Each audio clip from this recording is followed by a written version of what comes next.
오전 9시 대형마트 식품 코너의 하루가 시작되었다. 형광등 불빛 아래 진열대마다 상품들이 가지런히 정렬되어 있었고 통로 한가운데 작은 테이블 하나가 놓여 있었다. 테이블 위에는 일회용 접시들과 이쑤시개 통, 그리고 김이 모락모락 나는 음식 샘플들이 놓여 있었다. 박선아는 테이블 앞에 서서 앞치마 끈을 다시 한번 매만졌다. 60이라는 나이가 무색하게 그녀의 손놀림은 정확하고 빨랐다. 하얀 일회용 장갑을 낀 손으로 음식을 작은 접시에 담으면서 그녀의 눈빛은 누구보다 진지했다. 마치 중요한 연애를 준비하는 사람처럼 지나가는 손님 한 명이 시식 코너를 힐끗 쳐다보다 그냥 지나쳤다. 박선아는 개의치 않고 다시 음식을 정갈하게 담았다. 접시 위 음식의 배치, 고명의 위치, 소스의 양까지 모든 것이 계산된 듯 완벽했다. 아줌마, 이거 맛있어요? 중학생쯤 되어 보이는 남학생이 건성으로 물었다. 박선아는 따뜻하게 미소 지으며 접시를 내밀었다. 한번 드셔보세요. 오늘 새로 나온 제품이에요. 남학생은 이쑤시개로 음식을 찍어 입에 넣었다. 그리고 잠시 멈칫했다. 뭔가 다른 맛이었다. 그냥 마트 시식 코너에서 먹는 평범한 맛이 아니었다. 깊이가 있었고 여운이 남았다. 하지만 그는 그저 괜찮네요 하는 말만 남기고 가버렸다. 박선아는 그 반응을 조용히 관찰했다. 눈빛이 살짝 빛났다. 마치 무언가를 확인한 사람처럼. 그녀는 작은 수첩을 꺼내 뭔가를 적었다. 청소년 반응, 천막 긍정, 재구매 의사 불명확. 시간이 흘러 오전 11시가 되자 마트는 본격적으로 붐비기 시작했다. 주부들이 장바구니를 끌며 식품 코너로 모여들었다. 박선아의 시식 테이블 앞에도 사람들이 하나둘 모였다. 아줌마, 이거 뭐예요? 새로 나온 간편식 제품입니다.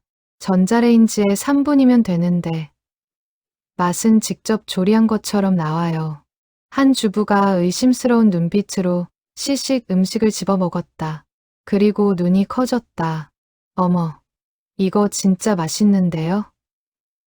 이게 전자레인지 음식 맛이에요? 맞아요. 한 번 더 드실래요? 주부는 주저없이 한 접시 더 먹었다. 그리고는 진열대로 가서 제품을 장바구니에 담았다. 박선아는 또다시 수첩에 무언가를 적었다. 30대 주부 즉각 구매 전환, 재구매 가능성 높음. 점심시간이 가까워지자 직장인들이 간단한 점심거리를 사러 들렀다. 한 젊은 여성이 시식 코너를 지나치다 멈춰섰다. 음식에서 나는 향이 발목을 잡은 것이다. 이거 뭔가 고급스러운 냄새가 나는데요. 박선아는 정성껏 접시를 내밀었다. 여성이 한 입 먹고는 감탄했다. 대박. 이게 마트 시식 음식 맛이 아니에요. 어떻게 이렇게 만들었어요? 레시피가 좋은가 봐요. 박선아는 겸손하게 웃었지만 그녀의 눈은 날카롭게 여성의 반응을 분석하고 있었다. 입술의 움직임, 눈의 반짝임, 다시 한 접시 집는 손의 속도까지 모든 것이 데이터였다. 오후가 되자 마트는 좀 더 한적해졌다. 박선아는 잠시 테이블을 정리하며 쉬는 시간을 가졌다. 그녀의 손은 여전히 빠르고 정확했다. 접시를 닫고 새 음식을 준비하고 테이블을 깨끗하게 닦는 모든 동작이 군더더기 없이 깔끔했다. 옆 코너에서 일하는 젊은 직원이 지나가다 말을 걸었다. 선아 이모, 오늘도 손님 반응 좋으시네요. 시식 음식 맛이 보통이 아니던데. 비법이 뭐예요? 별거 없어요. 그냥 정성껏 만들면 맛있어지더라고요. 에이, 그게 어딨어요. 저도 집에서 해봤는데 이모님처럼 안 되던데요. 박선아는 부드럽게 웃으며 대답을 얼버무렸다. 비법이 있긴 했다. 육수를 우려내는 시간, 불의 세기, 재료를 써는 각도, 양념의 비율. 하지만 그런 것들을 설명할 수는 없었다. 아니, 설명하고 싶지 않았다. 저녁 무렵 퇴근길 손님들이 다시 몰려들었다. 박선아는 지친 기색 없이 계속 손님들을 맞았다. 어떤 이는 무심하게 집어먹고 갔고, 어떤 이는 감탄하며 제품을 샀다. 어떤 이는 그냥 그렇네 하며 고개를 저었다. 박선아는 모든 반응을 하나하나 관찰했다. 나이대별로, 성별로, 시간대별로. 그녀의 작은 수첩은 점점 글씨로 빼곡해졌다. 누가 봐도 그냥 평범한 메모장이었지만 그 안에는 정교한 소비자 분석 데이터가 담겨 있었다. 마트 문이 닫힐 시간이 다가왔다. 박선아는 테이블을 깨끗이 정리하고 남은 음식을 처리했다. 앞치마를 벗고 사물함에서 가방을 꺼내는 그녀의 뒷모습은 여느 퇴근하는 중년 여성과 다를 바 없었다. 하지만 그녀가 마지막으로 수첩을 펼쳐보는 순간 눈빛이 달라졌다. 그것은 단순한 메모가 아니었다. 전문가의 분석이었다. 수십 년 경력이 녹아든 통찰이었다. 그녀는 조용히 수첩을 덮고 미소를 지었다. 오늘도 좋은 데이터를 얻었네. 그녀의 중얼거림은 텅 빈 마트 복도에 작게 울렸다. 아무도 그 말의 의미를 알지 못했다. 박선아는 가방을 메고 마트를 나섰다. 평범한 하루가 끝나가고 있었다. 적어도 겉으로는. 박선아가 마트에서 일한 지 석 달째 되던 날이었다. 식품 코너 팀장 김민수는 무심코 시식 코너 앞을 지나다가 멈춰 섰다. 뭔가 이상했다. 평소보다 시식 코너 앞에 사람들이 더 많이 모여 있었다. 이거 진짜 맛있는데요. 어머, 나도 하나 먹어봐야겠다. 아줌마, 이거 어떻게 만든 거예요? 손님들의 반응이 심상치 않았다. 김민수는 가까이 다가가 시식 음식을 하나 집어 먹었다. 그리고 눈을 깜빡였다. 이건 일반적인 시식 코너 음식 수준이 아니었다. 본사에서 보낸 간편식 제품을 그대로 데워서 내놓는 게 보통인데 이 맛은 뭔가 다른 차원이었다. 박선아 씨, 잠깐만요. 김민수가 박선아를 따로 불렀다. 박선아는 차분한 표정으로 다가왔다. 네, 팀장님. 이거 본사에서 보낸 샘플 그대로 데운 거 맞죠? 네, 맞습니다. 그런데 왜 이렇게 맛이 다르죠? 다른 코너 시식 음식이랑 완전히 다른데요. 박선아는 잠시 생각하다 조용히 대답했다. 제품 설명서대로 했는데 온도랑 시간을 정확히 맞췄어요. 그리고 담을 때 좀 신경 썼고요. 담는 것만으로 이렇게 맛이 달라져요. 시각도 맛의 일부니까요. 보기 좋은 떡이 먹기도 좋다고 하잖아요. 김민수는 고개를 끄덕였지만 여전히 의아했다. 뭔가 더 있는 것 같았다. 하지만 박선아의 담담한 표정에서는 더 이상의 정보를 얻을 수 없었다. 며칠 후 본사 마케팅팀에서 연락이 왔다. 박선아가 근무하는 지점의 신제품 판매율이 다른 지점에 비해 월등히 높다는 것이었다. 특히 시식 코너에서 홍보한 제품들의 구매 전환율이 타 지점 대비 3배나 높았다. 뭔가 특별한 프로모션이라도 하셨나요? 본사 직원의 질문에 김민수는 고개를 저었다. 아니요. 그냥 평소처럼 시식 코너 운영했는데요. 다만요? 시식 담당 직원이 좀 특이하긴 해요. 음식을 정말 정성껏 다루더라고요. 그날 저녁, 김민수는 퇴근 전에 박선아를 다시 찾았다. 그녀는 테이블을 정리하고 있었다. 그 모습을 지켜보던 김민수는 무언가를 깨달았다. 박선아의 손놀림은 평범한 아르바이트 직원의 것이 아니었다. 정확하고 효율적이고 아름답기까지 했다. 박선아 씨, 혹시 요리 일 해보셨어요? 박선아의 손이 잠시 멈췄다. 그녀는 천천히 고개를 들어 김민수를 바라봤다. 옛날에 조금요. 어디서요? 그냥 작은 식당이었어요. 오래전 일이에요. 박선아는 더 이상 말하지 않았다. 김민수도 더 묻지 않았다. 하지만 그날 밤, 그는 박선아의 손놀림을 떠올리며 생각했다. 저건 그냥 조금 해본 사람의 솜씨가 아니었다. 이튿날 식품 코너에 새로운 손님이 나타났다. 30 초반으로 보이는 남성이었는데 요리사복을 입고 있었다. 그는 시식 코너를 지나다가 걸음을 멈췄다. 코를 킁킁거리더니 천천히 다가왔다.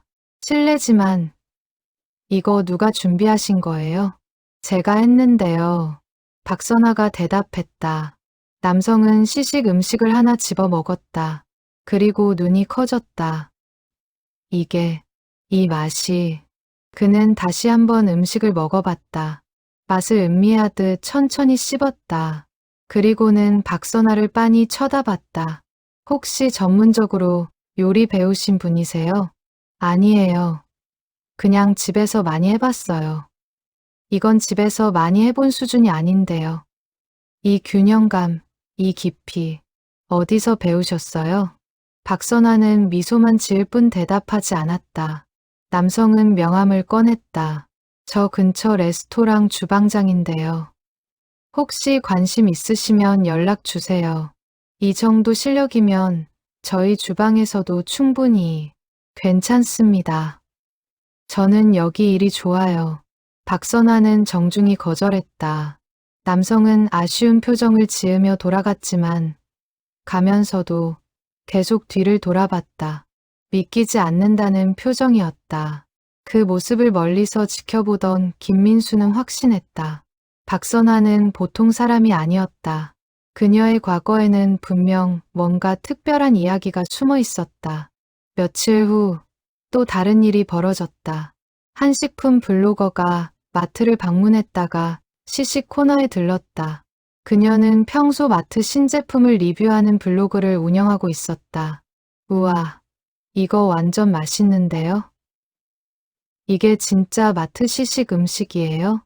블로거는 흥분하며 사진을 찍기 시작했다. 그리고 박선아에게 인터뷰를 요청했다. 아줌마, 이거 어떻게 이렇게 맛있게 만드셨어요?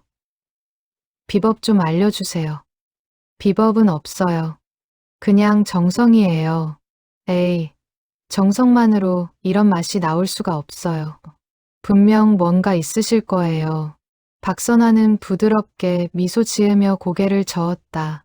블로거는 아쉬워하면서도 시식 음식 사진과 함께 블로그 포스팅을 올렸다. 제목은 마트 시식 코너에서 발견한 신세계 이 맛 실화냐였다. 그 포스팅은 순식간에 퍼져나갔다. 댓글들이 달리기 시작했다. 저기 저도 먹어봤는데 진짜 맛있어요.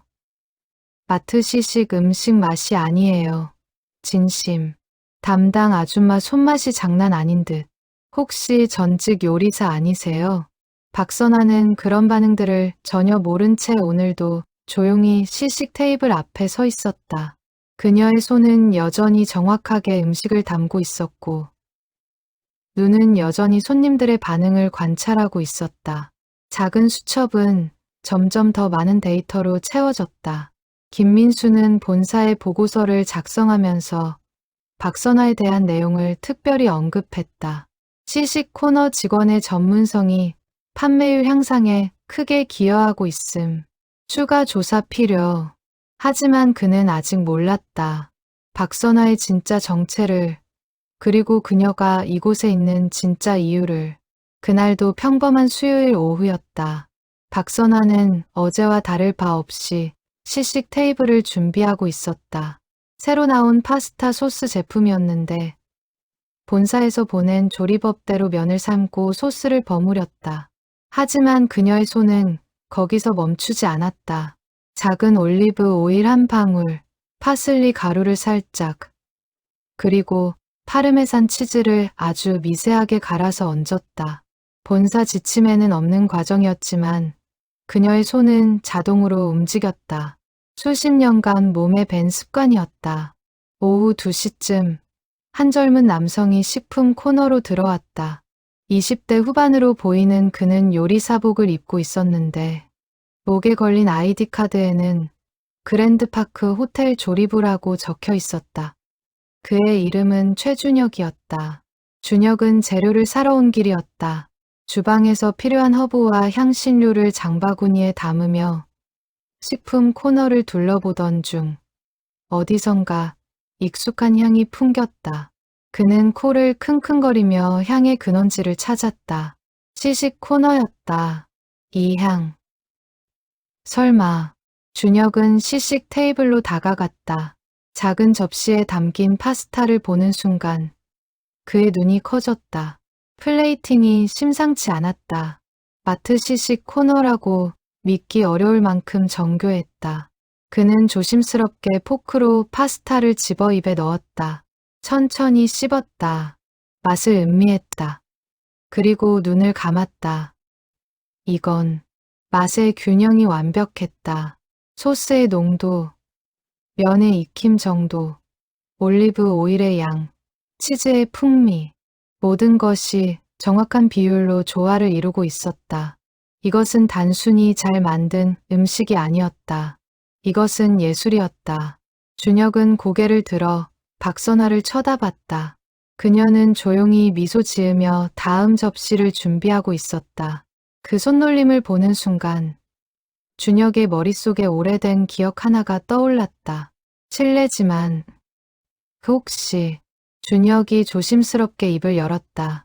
혹시 박선아 셰프님이신가요? 박선아의 손이 멈췄다. 그녀는 천천히 고개를 들어 준혁을 바라봤다. 눈빛이 흔들렸다. 저를 어떻게...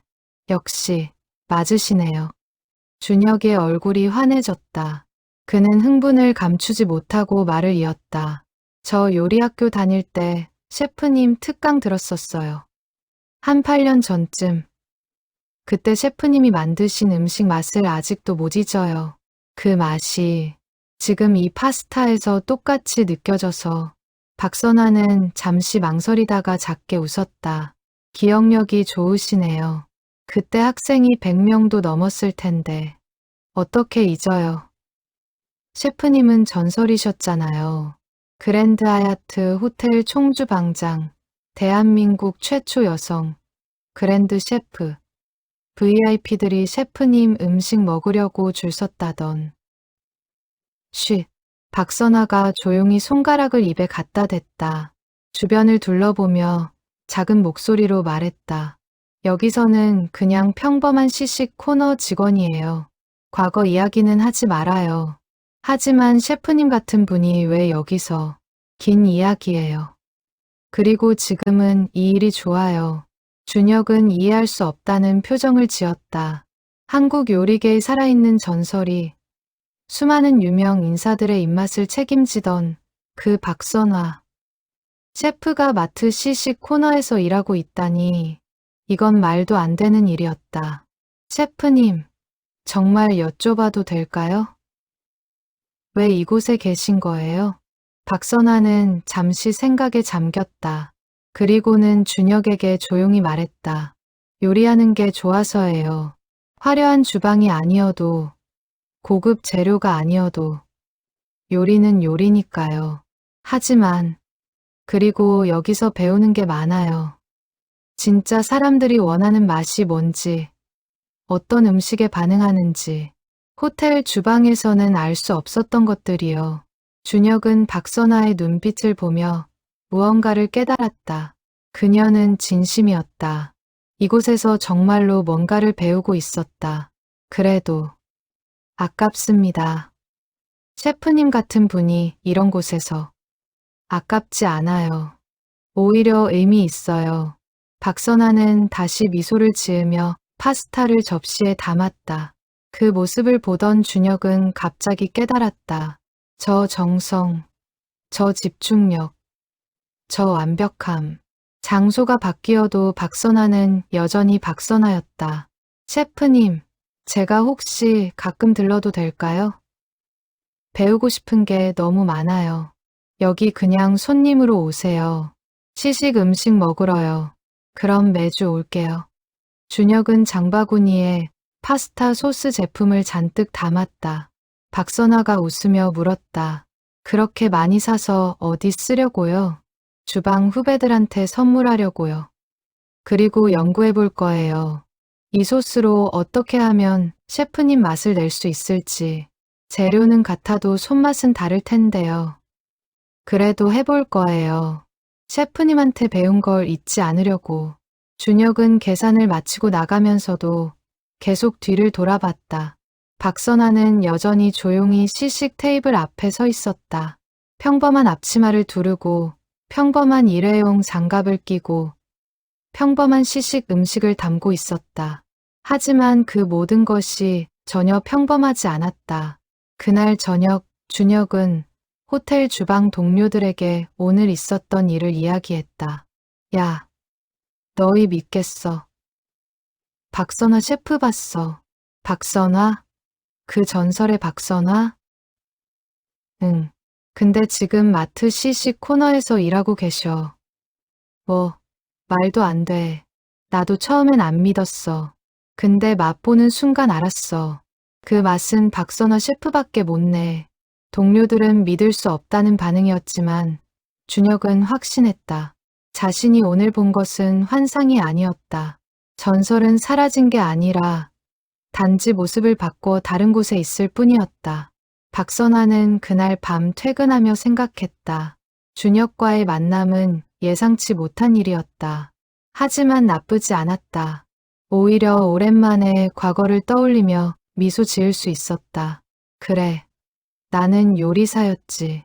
그녀는 하늘을 올려다보며 중얼거렸다. 별이 총총했다. 마치 주방의 불빛들처럼. 1985년 23세 박선아는 서울 중심가의 작은 양식당 주방에 서 있었다. 앞치마는 밀가루와 소스 얼룩으로 뒤범벅이었고 이마에는 땀이 송글송글 맺혀 있었다. 하지만 그녀의 눈빛은 어느 때보다 빛나고 있었다. 선아야, 접시 좀 더 빨리 내보내. 주방장의 호통에도 그녀는 당황하지 않았다. 침착하게 스테이크를 뒤집고 소스의 농도를 확인하고 플레이팅을 완성했다. 23이라는 나이가 무색하게 손놀림은 정확하고 빨랐다. 그날 밤 마지막 손님이 나간 후 주방장이 선아를 불렀다. 너 요리 어디서 배웠어? 독학이요. 책 보고 연습하고. 거짓말. 이 솜씨가 독학이라고? 정말이에요. 집에서 매일 연습했어요. 주방장은 믿기지 않는다는 표정을 지었지만 선아의 진지한 눈빛을 보고는 고개를 끄덕였다. 재능이 있어. 제대로 배우고 싶으면 유학 가봐. 너 같은 재능이 이런 데서 썩히긴 아까워. 그 말이 선아의 인생을 바꿨다. 그녀는 악착같이 돈을 모았다. 낮에는 양식당에서 일하고 밤에는 편의점 아르바이트를 했다. 잠은 하루 4시간, 밥은 대충 때우기 일수. 하지만 꿈이 있었기에 견딜 수 있었다. 2년 후 선아는 프랑스행 비행기에 올랐다. 파리의 요리학교는 상상 이상으로 치열했다.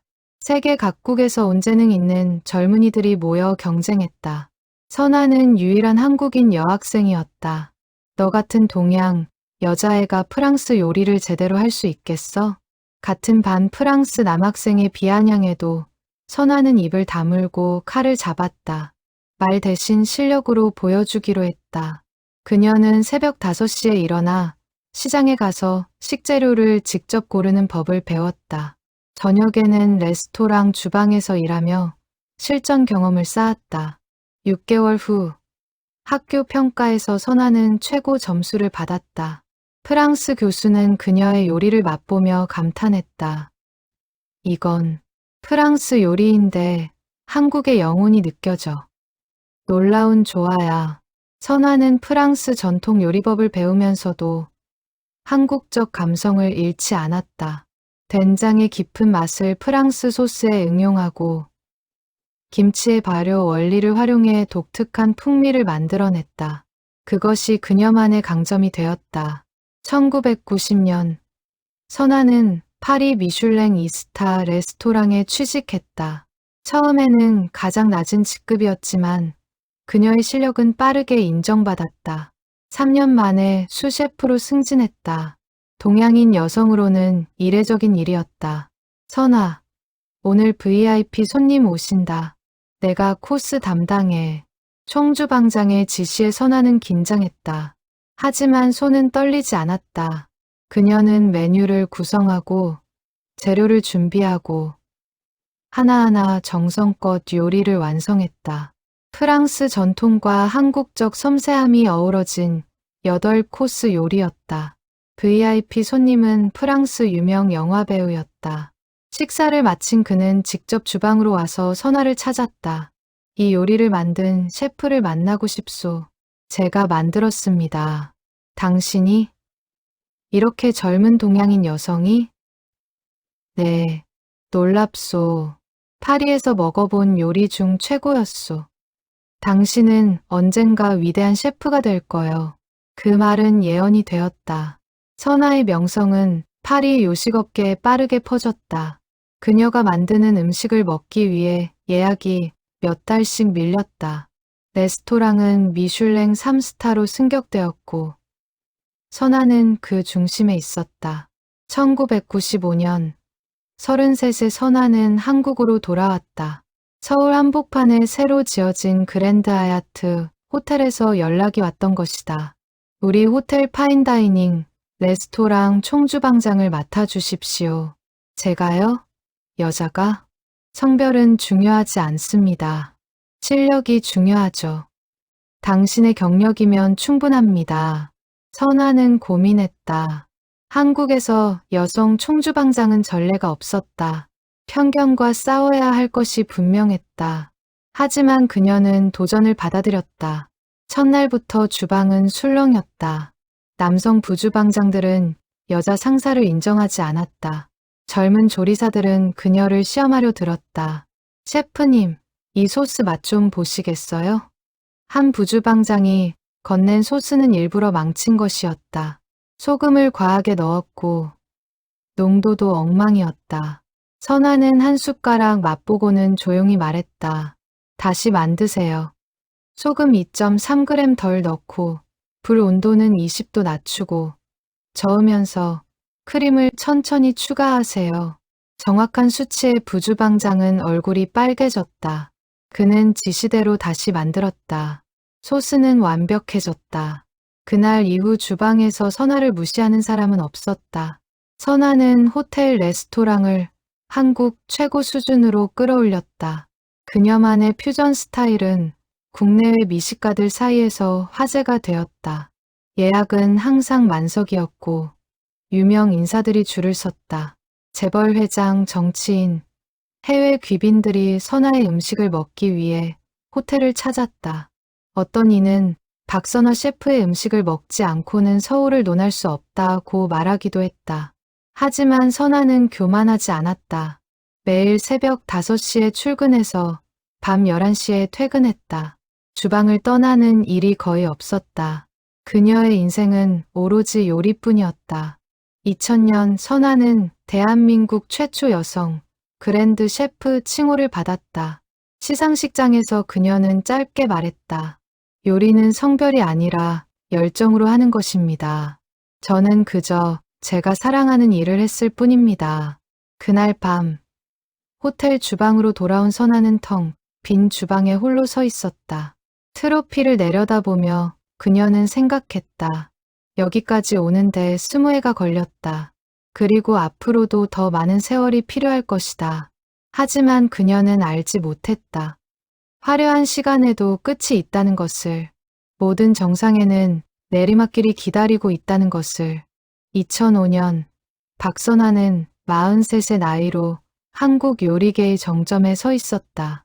그녀가 이끄는 그랜드 하얏트 호텔 파인다이닝 레스토랑. 미스트랄은 아시아 최고 레스토랑 50의 이름을 올렸다.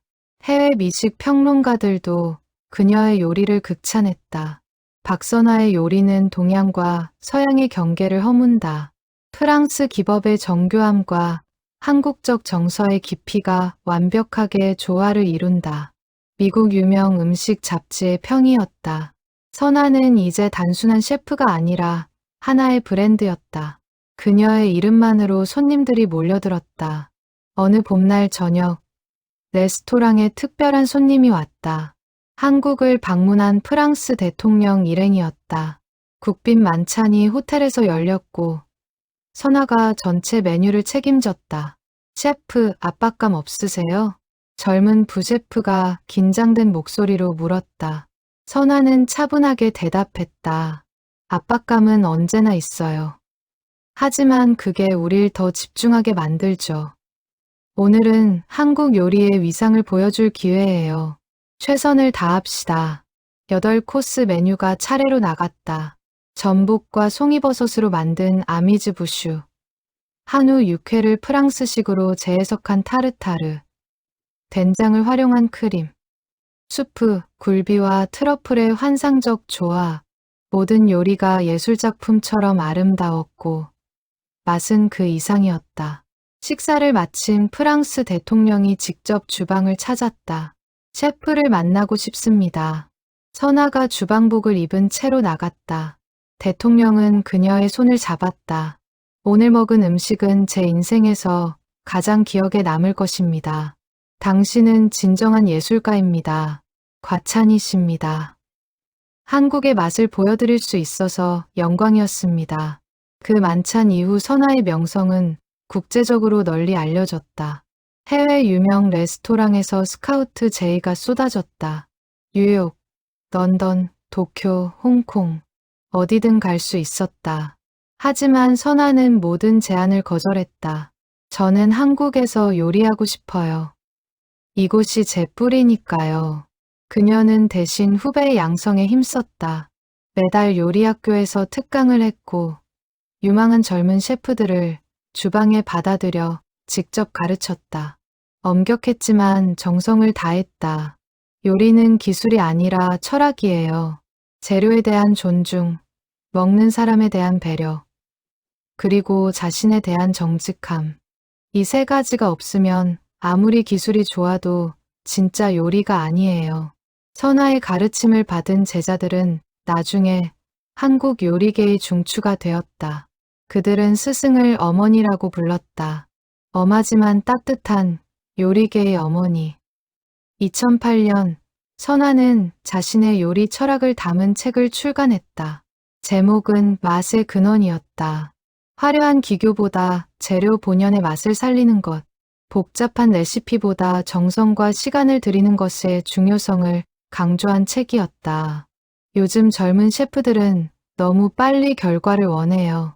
하지만 진짜 맛은 기다림에서 나와요. 육수를 12시간 끓이는 인내, 발효를 몇 달씩 기다리는 여유. 그런 시간이 맛을 깊게 만들어요. 책은 베스트셀러가 되었다. 요리사뿐 아니라 일반인들도 많이 읽었다. 사람들은 선아의 철학에 공감했다. 빠른 시대에 잊혀진 느림의 가치를 그녀가 일깨워준 것이다. 그 무렵 선아의 하루는 더욱 바빠졌다. 주방 일 외에도 방송 출연, 강연, 자문 요청이 끊이지 않았다. 대기업 식품회사들이 신제품 개발 자문을 요청했고 정부에서는 한식 세계화 프로젝트 자문위원을 맡아달라고 했다. 셰프님, 너무 무리하시는 거 아니에요? 비서가 걱정스럽게 물었다. 선아의 스케줄은 새벽부터 밤늦게까지 빼곡했다. 괜찮아요. 제가 할 수 있을 때 최대한 해야죠. 하지만 몸은 정직했다. 2010년 선아는 건강검진에서 이상 신호를 받았다. 만성 피로, 고혈압, 당뇨 전 단계. 의사는 경고했다. 이대로 가다간 큰 병 옵니다. 일을 줄이세요. 선아는 처음으로 두려움을 느꼈다. 요리를 줄인다는 것은 그녀에게 삶을 줄이는 것과 같았다. 하지만 몸이 말을 듣지 않았다. 주방에 서 있는 시간이 길어지면 어지럼증이 왔고 칼을 쥔 손이 떨렸다. 2012년 선아는 중대한 결정을 내렸다. 총주방장직을 후배에게 물려주고 일선에서 물러나기로 한 것이다. 50줄에 접어든 나이, 그리고 건강 문제. 더 이상 버틸 수 없었다. 은퇴 발표 기자회견장에서 선아는 눈물을 참으며 말했다. 25해 동안 주방이 제 집이었습니다. 하지만 이제 다음 세대에게 자리를 물려줄 때가 왔다고 생각합니다. 젊고 재능 있는 셰프들이 더 많은 기회를 가졌으면 좋겠습니다. 업계는 충격에 빠졌다. 아직 50살도 안 된 나이에 정점에 있을 때 은퇴한다니. 하지만 선아의 결심은 확고했다. 마지막 날, 선아는 텅 빈 주방에 홀로 섰다. 그녀가 25해 동안 지켜온 공간, 수많은 요리가 탄생한 곳, 웃음과 눈물이 공존했던 곳. 그녀는 조리대를 천천히 쓰다듬었다. 그리고 작게 속삭였다. 고마웠어.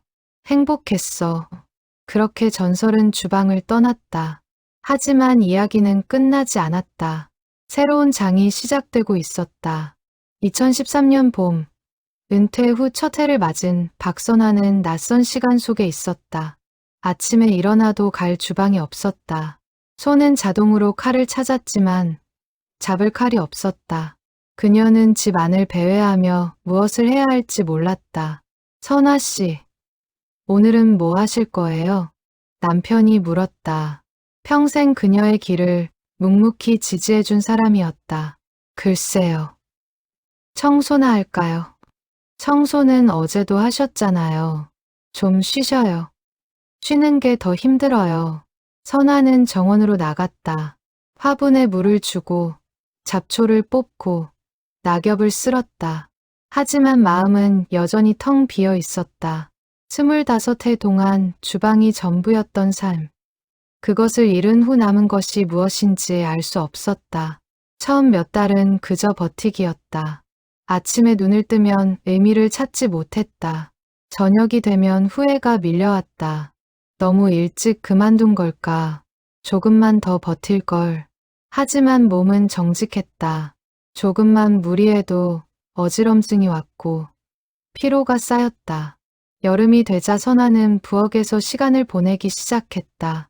거창한 요리는 아니었다. 그냥 간단한 밑반찬, 계절 과일로 만든 잼, 손으로 빚은 만두. 하지만 그 시간만큼은 살아있다는 느낌이 들었다. 오늘 반찬 정말 맛있어요. 남편의 칭찬에 선아는 처음으로 미소를 지었다. 그래요? 다행이네요. 역시 선아 씨 손맛은 최고예요. 그날 밤, 선아는 오랜만에 편안하게 잠들었다. 요리는 여전히 그녀를 살아있게 만드는 것이었다. 장소와 규모는 중요하지 않았다. 누군가를 위해 음식을 만들고 그것을 기뻐하는 모습을 보는 것. 그것만으로 충분했다. 2014년 가을, 선아는 동네 복지관에서 자원봉사를 시작했다. 독거노인들을 위한 무료 급식 봉사였다. 처음에는 단순히 시간을 보내기 위해 시작한 일이었다. 어머, 오늘 반찬 왜 이렇게 맛있어? 할머니 한 분이 감탄했다. 선아는 복지관 주방에서 평범한 재료로 음식을 만들었는데 손님들의 반응이 남달랐다. 누가 만드신 거예요? 식당 음식보다 맛있는데 그냥 정성껏 만들었어요. 선아는 자신을 밝히지 않았다. 여기서 그녀는 그저 자원봉사자 박 씨일 뿐이었다. 하지만 그 익명성이 오히려 편안했다. 아무도 기대하지 않았고 아무도 평가하지 않았다. 그저 먹는 사람들이 행복하면 그것으로 충분했다. 봉사를 하며 선아는 깨달았다. 화려한 주방에서 만든 고급 요리도 의미 있지만 이렇게 평범한 공간에서 누군가의 하루를 따뜻하게 만드는 음식도 똑같이 소중하다는 것을. 선아 씨, 요리 정말 잘하시네요. 어디서 배우셨어요? 복지관 관장이 물었다. 선아는 잠시 망설이다 대답했다. 오래전에 레스토랑에서 일했었어요. 어느 레스토랑이요? 작은 곳이었어요. 지금은 없어졌고요. 그것은 거짓말이었지만 동시에 진실이기도 했다. 과거의 선아는 이제 없었다. 남은 것은 요리를 사랑하는 평범한 여자뿐이었다. 2015년 겨울, 선아는 우연히 한 식품회사 직원을 만났다. 복지관 봉사활동을 취재하러 온 기자였다. 저희 회사에서 서민들을 위한 간편식을 개발 중인데 혹시 자문을 부탁드릴 수 있을까요? 자문이요? 저는 전문가가 아닌데요. 아니에요. 오늘 보니까 평범한 재료로도 정말 맛있게 만드시더라고요. 그게 바로 저희가 필요한 거예요. 서민들이 실제로 먹을 수 있는 현실적인 레시피요. 선아는 흥미를 느꼈다. 고급 레스토랑이 아니라 일반 가정, 바쁜 직장인, 혼자 사는 노인들을 위한 음식. 그것도 의미 있는 일이었다. 해보겠습니다. 그렇게 선아는 새로운 일을 시작했다. 식품회사 연구소를 정기적으로 방문하며 간편식 개발에 참여했다. 하지만 그녀의 방식은 달랐다. 이 레시피는 좋은데 실제로 집에서 만들 수 있을까요? 재료가 너무 복잡해요. 맛은 좋은데 가격이 너무 비싸요. 서민들이 부담 없이 살 수 있어야죠. 영양은 좋은데 노인들이 씹기 힘들겠어요. 식감을 부드럽게 조정해 보세요. 연구원들은 처음에는 당황했다. 맛있으면 되는 거 아닌가? 하지만 선아의 조언을 따르자 제품 반응이 달라졌다. 실제 소비자들의 만족도가 높아졌다. 박 선생님, 덕분에 이번 제품 대박 났어요. 연구소장이 기뻐하며 말했다. 선아는 미소 지었다. 진짜 좋은 음식은 누구나 먹을 수 있는 음식이에요. 그게 제가 배운 거예요. 하지만 선아는 여전히 뭔가 부족함을 느꼈다. 연구소에서는 데이터를 보고 보고서를 읽고 회의실에서 토론했다. 하지만 정작 그 음식을 먹는 사람들의 진짜 반응은 볼 수 없었다. 사람들이 실제로 어떻게 반응하는지 직접 보고 싶은데 그 생각이 점점 커졌다. 그리고 2016년 봄, 선아는 우연히 마트 구인 광고를 보았다. 시식 코너 근무자 모집. 순간 뭔가가 번뜩였다. 거기서라면 진짜 반응을 볼 수 있겠네. 선아는 남편에게 조심스럽게 말했다. 여보, 나 아르바이트 하나 해볼까 해요. 아르바이트? 무슨? 마트 시식 코너요. 남편은 놀란 표정을 지었다. 하지만 선아의 눈빛을 보고는 고개를 끄덕였다. 하고 싶으면 해요. 당신이 행복하면 나도 좋아요. 그렇게 선아는 마트 시식 코너에 지원했다. 면접에서 그녀는 과거 경력을 숨겼다. 그냥 집에서 요리 좀 해본 평범한 주부라고만 말했다. 시식 음식 준비해 본 적 있어요? 집에서 손님 오시면 자주 대접했어요. 손님 응대는 괜찮으세요? 네, 사람 만나는 거 좋아해요. 선아는 합격했다. 2016년 5월, 그녀는 마트 앞치마를 처음 입었다. 거울을 보며 웃음이 나왔다. 화려한 셰프복 대신 소박한 앞치마. 하지만 이상하게 마음이 편했다. 새로운 시작이네. 선아는 시식 테이블 앞에 섰다. 작은 공간이었지만 그곳에서 그녀는 다시 요리사가 될 수 있었다. 아니, 어쩌면 진짜 요리사가 되는 것인지도 몰랐다.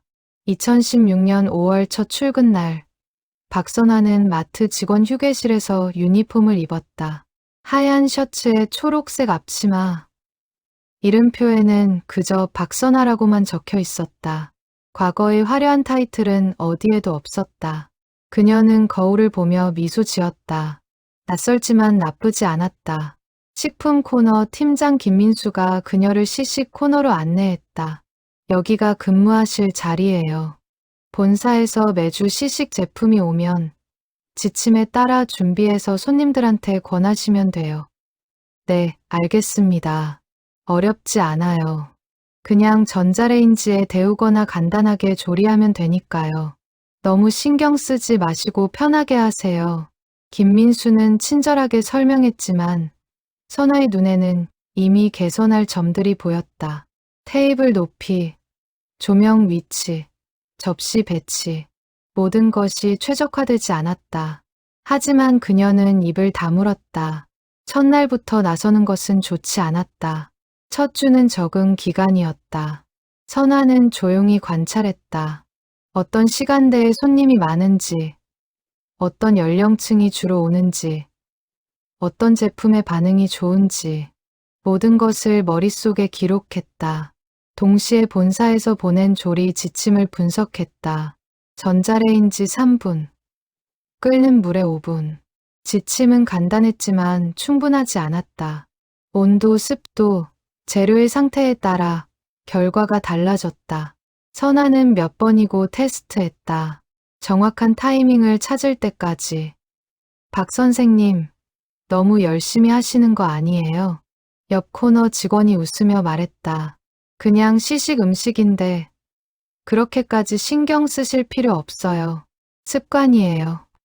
음식은 아무리 간단해도 정성껏 만들어야 한다고 배웠거든요. 대단하세요. 요즘 그런 마음가짐 가진 사람 드문데. 선아는 미소만 지었다. 정성은 습관이 아니라 본능이었다. 그녀는 평생 그렇게 살아왔다. 둘째 주부터 변화가 시작되었다. 선아가 만든 시식 음식의 맛이 남달랐다. 똑같은 제품, 똑같은 레시피인데 뭔가 달랐다. 손님들이 하나씩 알아보기 시작했다. 어제 먹었던 것보다 오늘 게 더 맛있는데요? 어머, 이거 진짜 맛있네. 뭐가 다른 거예요? 선아는 겸손하게 대답했다. 똑같은 건데요. 오늘 날씨가 좋아서 그런가 봐요. 하지만 속으로는 정확히 알고 있었다. 데우는 온도를 5도 올렸고 뒤집는 타이밍을 20초 앞당겼으며 담을 때 온도가 식지 않도록 접시를 미리 데워뒀다. 작은 차이들이 큰 변화를 만들었다. 셋째 주, 김민수 팀장이 시식 코너를 유심히 관찰하기 시작했다. 판매 데이터를 보니 선아가 근무하는 시간대의 구매 전환율이 확연히 높았다. 박 선생님, 비결이 뭐예요? 비결이요? 시식 먹은 손님들이 제품을 많이 사가세요. 다른 시간대랑 확실히 다른데. 글쎄요. 그냥 맛있게 만들려고 노력해요. 그게 쉬운 게 아닌데. 혹시 전에 음식 관련 일하셨어요? 선아는 잠시 망설였다. 진실을 말해야 할까? 하지만 그녀는 고개를 저었다. 집에서 요리 좀 했어요. 가족들 밥 해주는 거 좋아해서. 가족이 행복하시겠어요. 이렇게 맛있는 밥을 매일 먹으니. 넷째 주, 선아는 작은 실험을 시작했다. 본사 지침을 정확히 따르되 플레이팅과 서빙 방식을 조금씩 바꿔봤다. 같은 음식도 보기 좋게 담으면 맛있어 보였다. 손님들의 반응이 달라졌다. 와, 이거 레스토랑 음식 같은데요? 마트 시식 코너 맞아요? 퀄리티가 장난 아닌데. 선아는 조용히 관찰하고 기록했다. 어떤 스타일의 플레이팅에 반응이 좋은지, 어떤 설명 방식이 효과적인지. 작은 수첩은 점점 데이터로 채워졌다. 한 달이 지날 무렵, 선아는 확신했다. 이곳에서 배울 것이 많다고. 호텔 주방에서는 VIP 손님들의 반응만 봤다. 하지만 여기서는 진짜 일반인들, 진짜 소비자들의 솔직한 반응을 볼 수 있었다.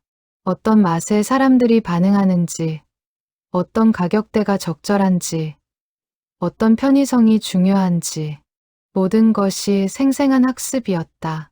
어느 날 저녁, 퇴근하며 선아는 남편에게 전화했다. 여보, 나 오늘 정말 재미있었어. 마트 일이 그렇게 재미있어? 응. 사람들 반응 보는 게 너무 흥미로워. 같은 음식도 누구는 좋아하고 누구는 싫어하고 그 이유를 찾는 게 마치 퍼즐 맞추는 것 같아. 그래? 그럼 다행이다. 행복해 보여서 나도 기뻐. 선아는 버스에 앉아 창밖을 바라봤다. 석양이 아름다웠다. 그녀는 생각했다. 인생에는 여러 단계가 있다고. 화려한 시절도 있었고 조용한 시절도 있었다. 그리고 지금은 새로운 배움의 시절이었다. 이게 나쁘지 않네. 아니, 오히려 좋아. 집에 도착해서 선아는 오늘의 관찰 내용을 정리했다. 노트북을 켜고 엑셀 파일에 데이터를 입력했다. 시간대별 방문객 수, 연령대별 선호도, 제품별 구매 전환율. 누가 보면 단순한 아르바이트로 보일 일이었다. 하지만 선아에게는 진지한 연구였다. 그녀는 여전히 요리사였다. 다만 연구하는 방법이 바뀌었을 뿐. 그날 밤, 선아는 오랜만에 깊이 잠들었다. 꿈속에서 그녀는 마트 시식 코너에 서 있었다. 사람들이 웃으며 음식을 먹었고 그녀도 함께 웃었다. 화려하지 않았지만 진심으로 행복했다. 2017년 봄, 박선아가 마트에서 일한 지 1년째 되던 날이었다. 그녀의 휴대폰에 낯선 번호로 전화가 왔다. 박선아 선생님 맞으시죠? 네, 맞는데요. 누구시죠? 저는 한성식품 연구개발팀 이현주 부장이라고 합니다. 선생님과 꼭 만나 뵙고 싶은데 시간 내주실 수 있으세요? 선아는 잠시 망설였다. 한성식품은 그녀가 예전에 자문했던 회사였다. 하지만 마트 일을 시작하면서 연락을 끊었었다. 무슨 일로요? 전화로 말씀드리기 어려운 내용이라 직접 뵙고 제안 드리고 싶습니다. 사흘 후 선아는 한성식품 본사 회의실에 있었다. 이현주 부장과 연구소장이 그녀를 맞았다. 선생님, 오랜만입니다. 그동안 안녕하셨어요? 덕분에요. 그런데 선생님, 요즘 마트에서 일하신다고 들었는데 사실인가요? 선아는 놀라지 않았다. 어깨가 좁았으니 누군가 봤을 것이다. 네, 시식 코너에서 일하고 있어요. 혹시 그게 우연이 아니라면요? 이현주 부장이 의미심장하게 물었다. 선아는 미소를 지었다. 날카로우시네요. 제가 선생님과 일하면서 배운 게 있습니다. 선생님은 우연히 하시는 일이 없다는 거요. 모든 게 의도가 있죠. 선아는 천천히 고개를 끄덕였다. 맞아요. 마트 일은 우연이 아니에요. 이유를 여쭤봐도 될까요? 현장 리서치예요. 실제 소비자들이 어떤 음식에 반응하는지, 어떤 맛을 좋아하는지 직접 보고 싶었어요. 데이터나 보고서로는 알 수 없는 것들이 있거든요.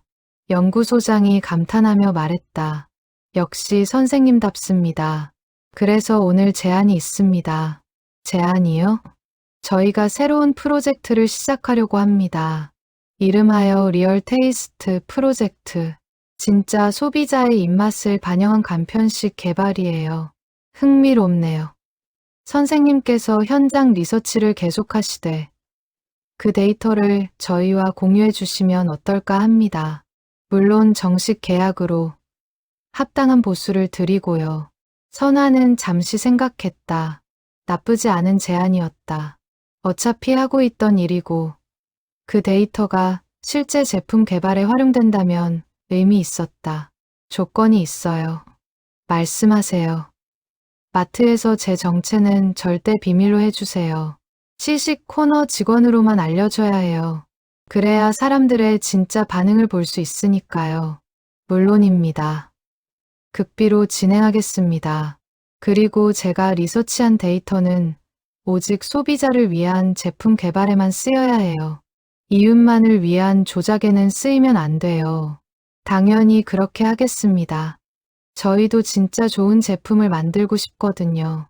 계약이 성사되었다.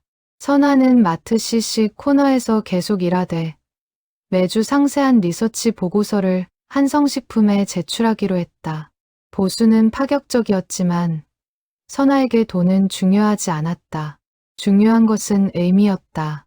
그날부터 선아의 관찰은 더욱 체계적이 되었다. 그녀는 작은 수첩 대신 태블릿을 사용했다. 시간대별 방문객 수, 연령대별 선호도, 날씨에 따른 구매 패턴, 가격대별 반응 차이, 모든 것이 정밀하게 기록되었다. 또한 그녀는 본사에서 보낸 시식 제품뿐 아니라 한성식품의 신제품, 시제품도 테스트하기 시작했다. 회사에서 몰래 보낸 제품을 CC 코너에서 소비자들에게 제공하고 반응을 관찰했다. 이 맛 좀 이상한데요? 너무 짜요. 식감이 별로예요. 솔직한 반응들이 쏟아졌다. 선아는 그 모든 피드백을 기록했다. 그리고 개선 방향을 제안했다. 소금 함량 15% 감소 필요, 식감 개선, 전분 비율 조정 권장, 향신료 배합 재검토 필요, 한국인 입맛에 맞지 않음. 한성식품 연구팀은 선아의 피드백을 반영해 제품을 수정했다. 그리고 다시 시식 코너로 보냈다. 선아는 또 테스트하고 또 피드백했다. 이 과정이 몇 번이고 반복되었다. 몇 달 후, 첫 번째 리얼 테이스트 제품이 출시되었다. 엄마 손맛 된장찌개. 선아가 수십 번 테스트하고 개선한 제품이었다. 반응은 폭발적이었다. 이거 진짜 집에서 끓인 맛이에요. 간편식 맞아요? 맛이 완전 다른데요. 우리 엄마가 해준 된장찌개 맛이랑 똑같아요.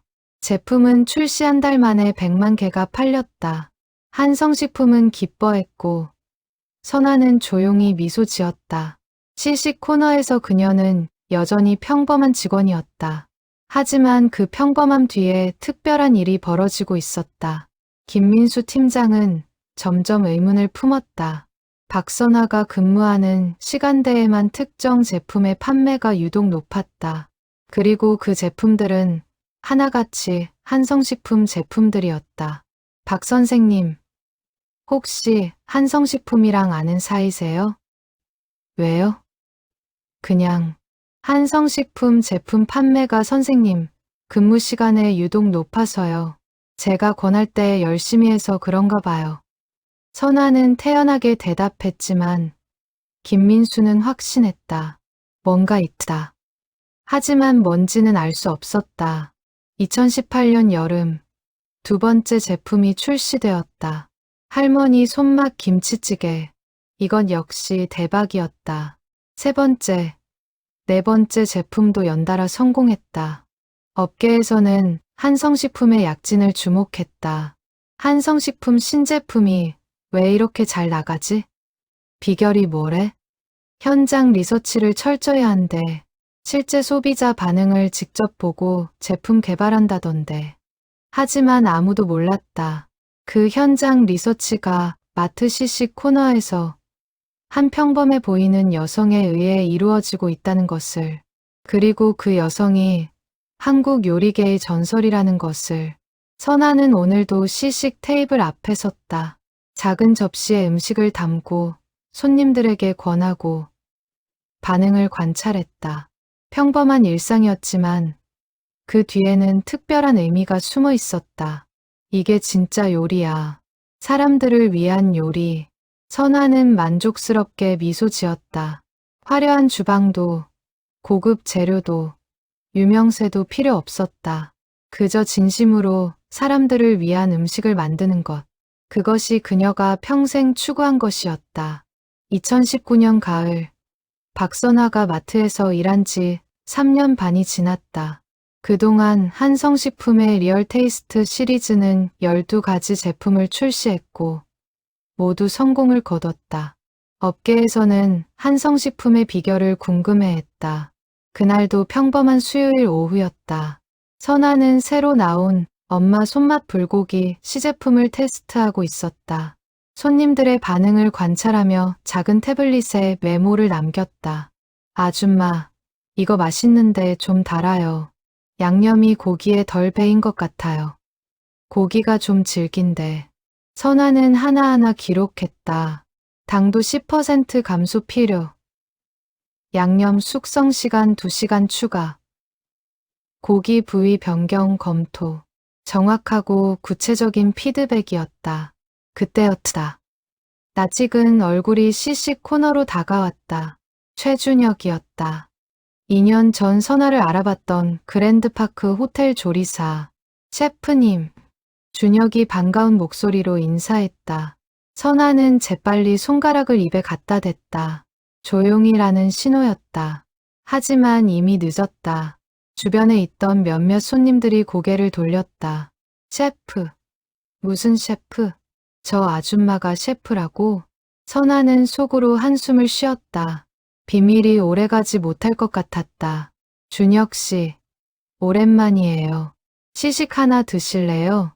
선아는 태연하게 접시를 내밀었다. 준혁은 눈치를 챘지만 이미 말을 꺼낸 후였다. 아, 네. 그런데 셰프님, 요즘 이 일을 계속하시는 거예요? 네, 재미있어서요. 옆에서 듣고 있던 한 주부가 끼어들었다. 저기, 실례지만 무슨 셰프세요? 요리사셨어요? 선아는 잠시 망설이다가 조용히 대답했다. 예전에 레스토랑에서 일했었어요. 어느 레스토랑이요? 호텔 레스토랑이었어요. 와, 그래서 시식 음식이 이렇게 맛있었구나. 역시 프로는 다르네요. 주부는 신기해하며 돌아갔지만 준혁은 미안한 표정을 지었다. 죄송해요, 셰프님. 제가 실수했네요. 괜찮아요. 언젠가는 들킬 일이었어요. 그날 저녁, 그 주부가 온라인 맘카페에 글을 올렸다. 오늘 마트 갔다가 대박 발견. 시식 코너 아줌마가 알고 보니 호텔 셰프 출신이래요. 그래서 시식 음식이 그렇게 맛있었구나. 글은 순식간에 퍼졌다. 댓글이 달렸다. 헐, 진짜요? 어느 마트예요? 저도 거기 가봤는데 시식 음식 진짜 맛있더라고요. 호텔 셰프가 왜 마트에서 일해요? 궁금하다. 며칠 후, 한 유튜버가 마트를 찾아왔다. 먹방으로 유명한 크리에이터였다. 안녕하세요. 소문 듣고 왔어요. 여기 시식 음식이 엄청 맛있다면서요? 그냥 평범한 시식 음식이에요. 선아는 겸손하게 말했지만 유튜버는 시식을 하고는 눈이 커졌다. 헐, 이거 진짜 맛있는데요? 마트 시식 맞아요? 네, 본사에서 보낸 제품이에요. 근데 소문이 사실이에요? 아줌마가 호텔 셰프 출신이라는 거? 예전 일이에요. 지금은 그냥 여기서 일해요. 유튜버는 영상을 찍어 올렸다. 제목은 마트 시식, 코너에 숨은 호텔 셰프 발견. 이 맛 실화냐? 조회수가 폭발했다. 댓글이 쏟아졌다. 와, 진짜 맛있어 보이는데 호텔 셰프가 왜 마트에? 존경스럽다. 직업에 귀천 없다는 걸 몸소 보여주시네. 일주일 후 방송국에서 연락이 왔다. 휴먼 다큐멘터리를 제작 중인데 박선아 씨 이야기를 다루고 싶습니다. 선아는 고민했다. 공개되면 편하게 리서치할 수 없을 것 같았다. 하지만 한성식품 이현주 부장이 조언했다. 선생님, 이제 공개하는 게 나을 것 같아요. 비밀로 하기엔 너무 유명해지셨어요. 오히려 공개하고 당당하게 하시는 게 어떨까요? 선아는 결심했다. 그리고 방송 인터뷰에 응했다. 박선아 씨, 호텔 총주방장 출신인데 왜 마트 시식 코너에서 일하시나요? 진짜 사람들의 반응을 보고 싶었어요. 호텔에서는 VIP들만 봤지만 여기서는 진짜 일반인들을 만나요. 그들의 솔직한 반응이 더 소중해요. 혹시 다른 이유도 있나요? 네. 사실 한성식품과 함께 신제품 개발 리서치를 하고 있어요. 시식 코너가 가장 정직한 테스트 현장이거든요. 그럼 시식 코너가 일종의 연구실이었던 거네요? 맞아요. 가장 현실적인 연구실이죠. 방송이 나간 후 반응은 폭발적이었다. 감동의 댓글들이 쏟아졌다. 와, 전설의 셰프가 소비자를 위해 이런 노력을.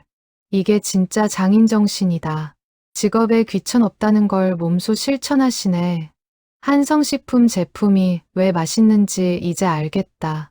한성식품 주가가 올랐다. 박선아 효과였다. 회사는 정식으로 선아를 명예 고문으로 임명했다. 하지만 선아는 여전히 마트 시식 코너에 섰다. 이제 유명해지셨는데 계속 이 일 하실 거예요? 김민수 팀장이 물었다. 선아는 미소 지었다. 네, 아직 배울 게 많아요. 그리고 이 일이 좋아요. 어느 날 오후, 한 할머니가 시식 코너에 왔다. 아가씨, 이거 맛있네. 우리 손주한테 사줘야겠어. 감사합니다. 할머니. 그런데 텔레비전에서 봤는데 아가씨가 유명한 요리사라며? 옛날 일이에요. 아니야. 지금도 요리사지. 여기서 이렇게 정성껏 음식 만드는 거 보면 진짜 요리사는 장소가 중요한 게 아니야. 선아는 그 말에 뭉클했다. 할머니가 진실을 알고 있었다. 진짜 요리사는 화려한 주방이 아니라 진심이 있는 곳에 있다는 것을. 그날 밤, 선아는 남편에게 말했다. 여보, 나 행복해. 나도 알아. 당신 요즘 표정이 정말 밝아. 이게 내가 하고 싶었던 일인 것 같아. 사람들을 위한 진짜 요리. 멋있어. 내 아내 정말 멋있어. 선아는 창밖을 바라봤다. 별이 총총했다. 인생의 새로운 장이 열리고 있었다. 화려하진 않지만 진실한 장이. 2020년 봄, 코로나19 팬데믹이 세상을 뒤흔들었다. 사람들은 외출을 자제했고 레스토랑은 문을 닫았다. 하지만 마트는 여전히 운영되었다. 필수 식품을 공급하는 곳이었기에 박선아는 마스크를 쓰고 시식 코너에 섰다. 코로나 방역 지침에 따라 시식은 중단되었지만 그녀는 대신 제품 설명 역할을 맡았다. 이 제품은 집에서 어떻게 조리하면 더 맛있어요. 이렇게 하면 영양도 더 풍부해지고요. 노인분들은 이렇게 부드럽게 만들면 좋아요. 손님들은 선아의 조언에 귀를 기울였다. 코로나 시대 집밥의 중요성이 커지면서 사람들은 요리에 관심을 가졌다. 선아는 간단한 레시피 카드를 직접 만들어 나눠주기 시작했다. 와, 이거 정말 도움돼요. 감사합니다. 집에서 해봤는데 진짜 맛있었어요. 피드백은 선아를 더욱 행복하게 만들었다. 화려한 레스토랑 주방에서는 느낄 수 없던 보람이었다. 어느 날, 한 젊은 여성이 시식 코너에 왔다. 눈가가 빨갛게 부어 있었다. 저기, 혹시 혼자 사는 사람도 쉽게 만들 수 있는 음식 있을까요? 있죠. 어떤 게 필요하세요? 요즘 힘들어서요. 밥 먹기도 귀찮은데 그래도 먹어야 할 것 같아서. 선아는 여성의 손을 꼭 잡았다. 힘든 시기죠. 저도 알아요. 하지만 밥은 꼭 드셔야 해요. 제가 간단한 레시피 알려드릴게요. 선아는 여성에게 15분이면 만들 수 있는 영양 덮밥 레시피를 알려줬다. 그리고 작은 메모도 건넸다. 힘들 때일수록 따뜻한 밥 한 끼가 위로가 돼요. 꼭 챙겨 드세요. 응원할게요. 일주일 후, 그 여성이 다시 왔다. 이번엔 웃고 있었다. 아줌마, 저 요즘 매일 해 먹어요. 정말 맛있어요. 그리고 덕분에 조금 나아진 것 같아요. 다행이에요. 계속 잘 드세요. 아줌마는 그냥 시식 코너 직원이 아니에요. 마음까지 치유해 주시는 분이에요. 선아는 그 말에 울컥했다. 이것이 진짜 요리의 힘이었다. 배를 채우는 것을 넘어 마음을 채우는 것. 2021년 여름, 한성식품은 박선아의 집밥 시리즈를 출시했다. 선아가 직접 레시피를 개발하고 마트 시식 코너에서 테스트한 제품들이었다. 모든 제품에 선아의 작은 메시지 카드가 들어있었다. 힘든 하루 끝에 이 한 끼가 위로가 되길 바랍니다. 박선화. 제품은 대박이 났다. 하지만 선아에게 더 소중한 것은 사람들의 반응이었다. 이 메시지 읽고 울었어요. 누군가 나를 생각해 준다는 게 너무 고마웠어요. 혼자 사는데 이 음식 먹으면서 외롭지 않았어요. 우리 엄마 생각났어요. 엄마가 해준 밥맛이에요. 어느 가을날 마트에 특별한 손님이 왔다. 휠체어를 탄 노신사였다. 선아를 보자 그가 손을 흔들었다. 박 셰프. 어머, 교수님. 그는 선아가 호텔에서 일할 때 단골이었던 미식 평론가였다. 20년 만에 재회였다. 셰프, 여기서 뭐 하시는 거요? 일하고 있어요. 여기가 제 주방이에요. 마트 시식 코너가 주방이라니. 하지만 그럴 줄 알았어요. 당신은 항상 남들과 다른 길을 가는 사람이었죠. 교수님도 여전히 맛집 찾아다니세요. 이제 몸이 불편해서 자주는 못 가요. 하지만 당신이 만든 음식은 꼭 먹어보고 싶어서 왔어요. 선아는 제품을 하나 꺼내 건넸다. 이거 드셔보세요. 집에서 데우기만 하면 돼요. 며칠 후 교수는 선아에게 편지를 보냈다. 박 셰프, 당신의 음식을 먹으며 깨달았습니다. 진짜 요리는 장소가 아니라 마음에 있다는 것을. 20년 전 호텔에서 먹은 당신의 요리도 훌륭했지만 지금 마트에서 만든 이 음식이 더 깊은 감동을 줍니다. 왜냐하면 이 음식엔 진짜 사람들을 향한 사랑이 담겨 있으니까요. 선아는 편지를 읽으며 눈물을 흘렸다. 평생 추구한 것을 인정받은 기분이었다. 2022년 봄, 선아는 60번째 생일을 맞았다. 마트 동료들이 작은 파티를 열어줬다. 선아 언니, 우리한테 정말 많이 배웠어요. 언니 보면서 직업에 귀천이 없다는 걸 배웠어요. 그리고 어떤 일이든 정성껏 하면 빛난다는 것도요. 선아는 동료들을 보며 말했다. 나도 여러분한테 많이 배웠어요. 진짜 사람들이 뭘 원하는지, 뭐가 중요한지 여기 오지 않았으면 몰랐을 거예요. 그날 저녁, 집으로 돌아온 선아는 남편과 함께 조용히 저녁을 먹었다. 여보, 행복해? 응, 진짜 행복해. 후회 없어? 전혀. 오히려 지금이 내 인생에서 가장 의미 있는 시간인 것 같아. 남편은 선아의 손을 잡았다. 당신은 정말 멋진 사람이야. 최고의 자리에 있을 때도 멋있었지만 지금이 더 멋있어. 선아는 창밖을 바라봤다. 벚꽃이 흐드러지게 피어 있었다. 인생도 꽃처럼 계절마다 다른 아름다움이 있는 것 같았다.